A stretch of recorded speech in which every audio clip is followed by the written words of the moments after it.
और सत्संगत आप तो इस अमृत रस का आनंद ले ही रहे हैं, साथ में संसार को भी ये संदेश दे रहे हैं कि आओ प्रभु के दर्शन कर लो। संदेश आज इंसानों को सतगुरु मानव बना रहा है, हम जैसे हैवानों को। आओ,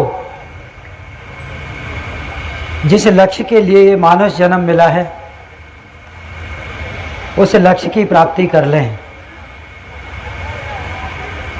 कि भाई प्राप्त मानक देवरिया, गोविंद मिलन की ये तेरी बरिया, अवर काज तेरे कितने काम, साधु संगत भज केवल नाम। प्राप्त मानक देवरिया, प्राप्त हुआ है तुझे मनुष्य का शरीर, ये परमात्मा की प्राप्ति के लिए हुआ है। अवर काज तेरे कितने काम, और तेरा कोई खास मकसद नहीं है इंसानी जामे में आने का। अगर इंसान सोचता है कि परिवार चला लेना, पालन पोषण कर लेना, माँ बाप की सेवा कर लेना, यही सबसे बड़ा धर्म है, तो इसमें कोई बुराई नहीं है। ये तो जरूरी है ही है, ये तो जरूरी है। लेकिन लिखा है अवर काज तेरे कितने काम, साधु संगत भज केवल नाम। फिर इसके लिए अवतार वाणी में आता है कि ज्ञान हुआ नहीं जिस प्राणी को, वह प्राणी इंसान नहीं। वह नर समझो पशु निशाचर, फर्ज की जिसे पहचान नहीं। तन का बाना मानव जैसा, कर्मों से है पशु समान। मानव की नादानी है यह, बनना चाहे आप शैतान। कर्महीन यह कोरी विद्या, जीवन को मजबूर करे। कहे अवतार बिना घर जाने, पथ मंजिल से दूर रहे। कि जिस इंसान को भले ही मनुष्य का चोला मिला है और उस इंसान को अपनी पहचान नहीं है कि मैं कौन हूं, क्योंकि संसार में अगर किसी से पूछो तो भाई आप कौन हो, भाई मेरा फलाना नाम है। नहीं, फिर भी आप हो कौन, भाई आपको पता नहीं है मैं टीचर हूं। नहीं, फिर भी आप हो कौन, भाई दिखाई नहीं दे रहा इतना बड़ा खड़ा हूं मैं। शरीर को ही अपने आप मान लिया है, लेकिन मैं शरीर नहीं हूं। शरीर तो एक, जिस प्रकार हम कपड़े सिलवाते हैं, कपड़ा जब पुराना होता है, बहनें साड़ियाँ पहनती हैं तो साड़ियाँ दूसरी चेंज कर देती हैं। महापुरुष कुर्ता पजामा पहनते हैं तो जो वो पुराना हो जाता है उसे चेंज कर देते हैं। इसी प्रकार शरीर तो बदलते रहते हैं, लेकिन मैं कौन हूं? आए हो कहां से, क्या काम था तुम्हारा, उस घर का पता किया नहीं, जहां लौटोगे दोबारा। मैं कौन हूं और मैंने जाना कहां है।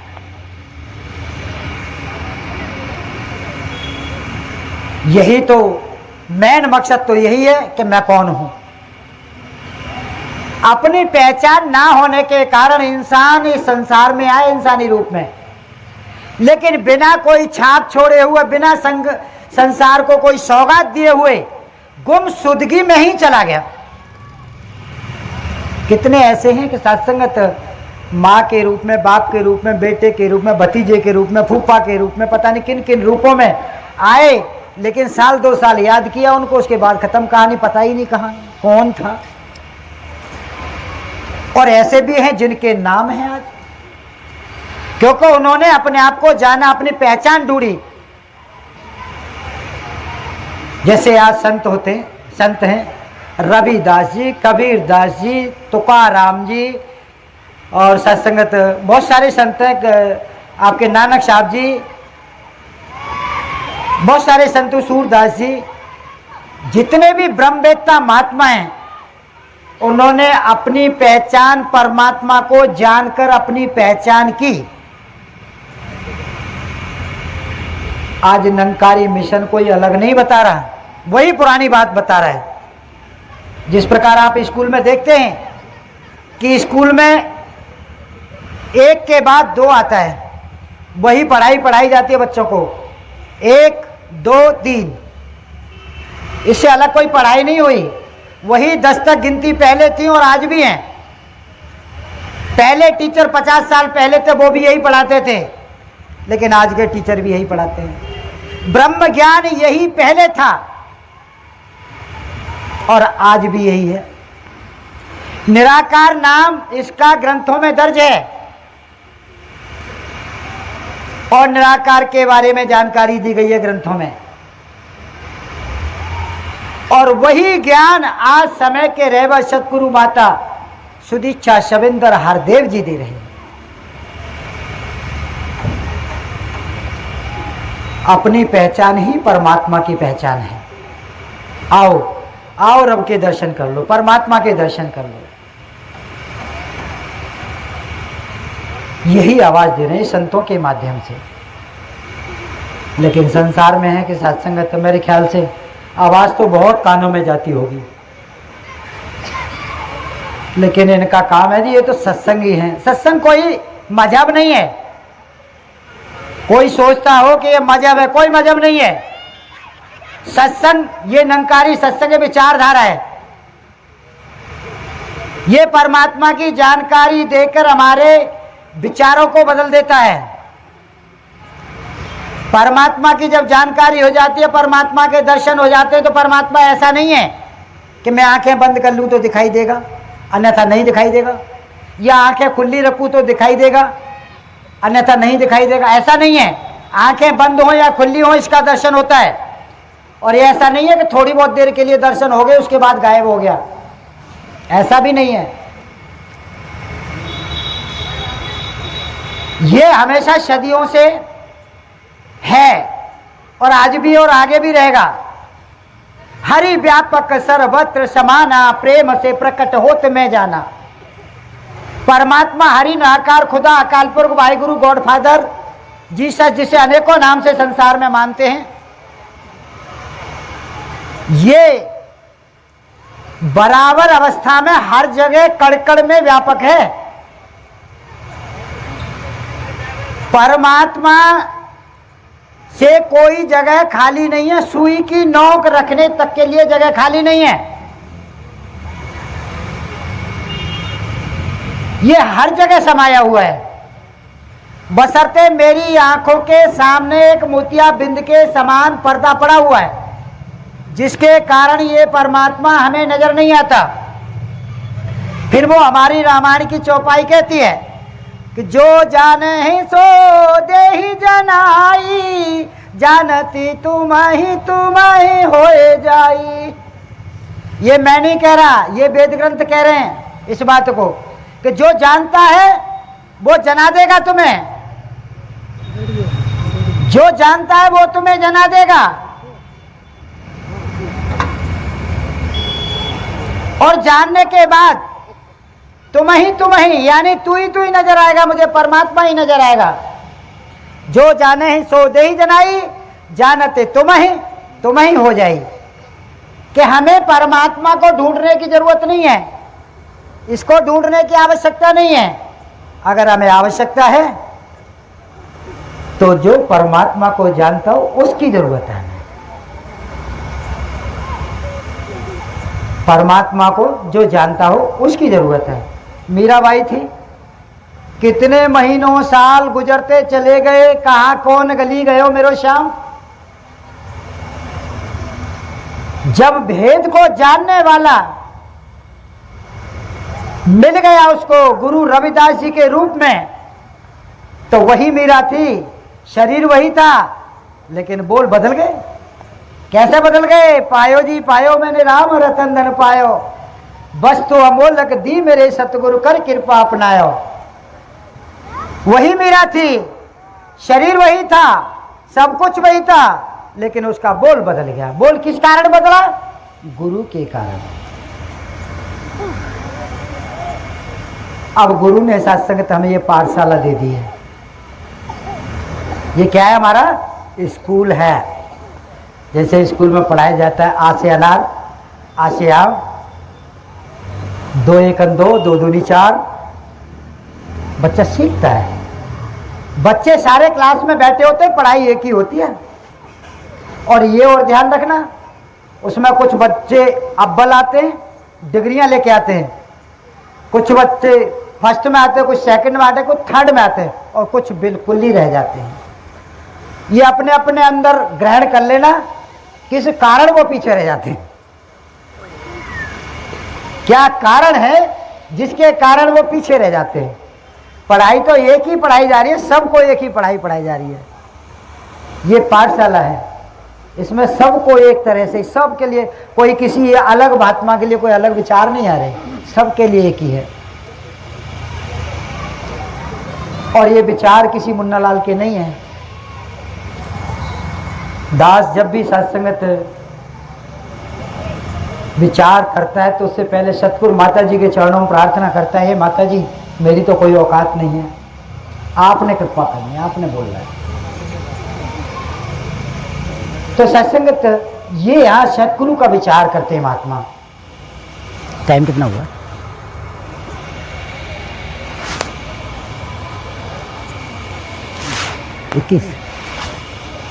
तो सत्संगत ये महात्मा जो भी आदेश उपदेश जो भी आता है वो सत्संगत सतगुरु का ही हुक्म होता है, आदेश होता है, वही रखते हैं। सतगुरु निराकार भी है, साकार भी है, भरम भुले के में मत रह जाना। और महापुरुषों के चरणों में विनती है कि सत्संगत विचार चल रहे होते हैं तो सत्संगत हमें बड़ा कीमती समय है, निकाल कर आते हैं हम घर से, तो सत्संगत हमारा ध्यान टिका हो तब तो आनंद है, तब तो ग्रहण हो जाएगा। तो सत्संगत दास यही कह रहा था कि सत्संगत जो गुरु का हुक्म आदेश आता है वो मान लेना है, ज्यों का त्यों। अगर मैंने ऐसे सोच लिया कि आज नहीं कल कर लूँगा, सत्संग तो रोज होते हैं, आज नहीं जाऊँगा तो क्या फ़र्क पड़ता है। गुरु भी सोच लेता है फिर आज नहीं दूंगा तो क्या फ़र्क पड़ता है। इस चक्कर में मत रहना। काल करे सो आज करे, आज करे सो अब पल में परलय होएगी, बहुरी करेगा कब? पल का पता नहीं है, कल के लिए तूने छोड़ रखा है, गारंटी ले लिया है कल आएगा कि नहीं आएगा, किसी की गारंटी नहीं। अगली श्वास का पता नहीं है कि ये श्वास लौट के आएगी कि नहीं आएगी। सत्संगत महाभारत के बाद महाराज युधिष्ठिर महाराज राजा बने और सत्संगत एक दिन उस राज्य में एक किसान आया, किसान की बेटी की शादी थी, कहने लगा महाराज मेरी बेटी की शादी है, मुझे कुछ मोहरे चाहिए जिससे मेरी बेटी की शादी हो जाए। महाराज युधिष्ठिर बिजी थे थोड़ा सा। अब सत्संग तो उन्होंने कहा ठीक है भैया जी अभी हम बिजी है, कल आना। और पास में खड़े थे भीम। अब भीम को तो ये बात बिल्कुल अच्छी नहीं लगी और सत्संग तो भीम ने सोचा बड़े भैया हैं, कैसे बोलूं उनसे। पहले सत्संग बड़ों के सामने बोला नहीं करते थे, आज तो खैर युग बदल गया है, कैसे इन्हें समझा सकता हूं मैं, बड़े भैया हैं। कुछ नहीं, सत्संगत भीम ने किया कि सत्संग मंत्रियों को आदेश दिया नगर को सजाया जाए, पूरे नगर को दुल्हन की तरह सजाया जाए। पूरे आदेश आए, हमारे पूरे नगर को सजा दिया गया। और जब नगर को सजाया तो सत्संग शाम को युधिष्ठिर अपने मंत्रीगणों के साथ शहर पे जाया करते थे घूमने के लिए, जैसे गांव में तो अब भी जाते हैं, अब यहाँ तो समय ही नहीं है, 9-10 बजे तो काम करते हैं। तो सत्संगत वो शहर को जा रहे थे, उन्होंने देखा कि भाई आज शहर इतना सजा हुआ। मंत्रियों से पूछा क्या बात है मंत्रियों, क्या आज कोई तीज त्योहार है जिसके उपलक्ष्य में शहर को सजाया गया? कहने लगे महाराज ऐसा तो कुछ भी नहीं आज। कह रहे फिर नगर को ये सजाया क्यों गया, दुल्हन की तरह सजाया है, इतना खूबसूरत लग रहा है। कह रहे महाराज ये तो भीम भैया बताएंगे। अच्छा, सत्संगत घर गए, दरबार लगाया गया, भीम को पेश किया गया।